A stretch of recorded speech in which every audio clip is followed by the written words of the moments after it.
My name is Bill Horsch, and I'm a retired school teacher. I taught in the Sheboygan Area School District for some 33 years. I first realized I needed hearing aids when I was still teaching school. I was actually a communications teacher. One of the classes I taught was public speaking, and it's becoming increasingly more and more difficult for me to hear the students when they're up front giving presentations. And that was somewhat troubling to me, but what was even more troubling to me is when I'd have students ask me a question. And frequently I would just say, yeah, or no, but I wasn't even sure what the question was. And they weren't asking me a yes or no question, they were asking me a question with some kind of factual answer was required, and I didn't even know it. So I'm consistently asking students to repeat themselves. And very typically, as soon as a student would raise their hand, my first reaction was to immediately walk towards them. Because as long as I was getting closer to them, then I had a better chance of hearing them.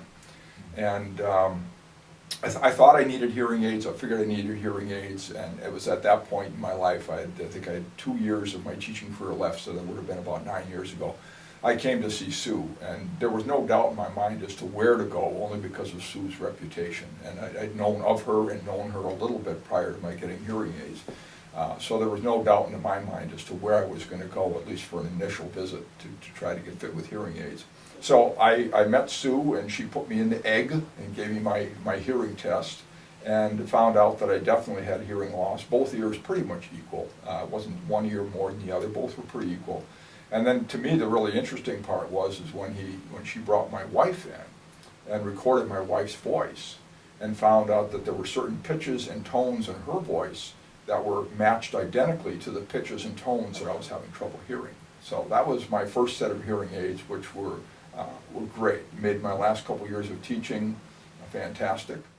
Sue was also wonderful to deal with, particularly in keeping me abreast as to new technology when it came out. My previous set, they had different programs on, but I had to reach behind the ear and push the button, which was fine at first, and then I found I didn't even do it anymore. I just left them set wherever they were, and if I could hear good, I could hear good. If I couldn't, I'm just not going to worry about it.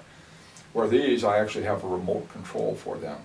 And so I have 2 or 3 different programs. I found myself in a lot of different settings. For example, when I'm working in the recording studio at the radio station, I need one setting.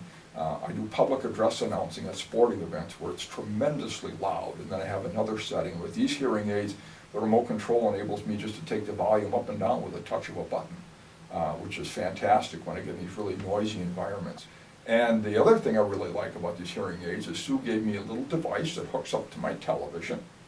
So I can sit and watch TV, and I just push the button on the remote, and the sound from the TV comes directly into my hearing aids.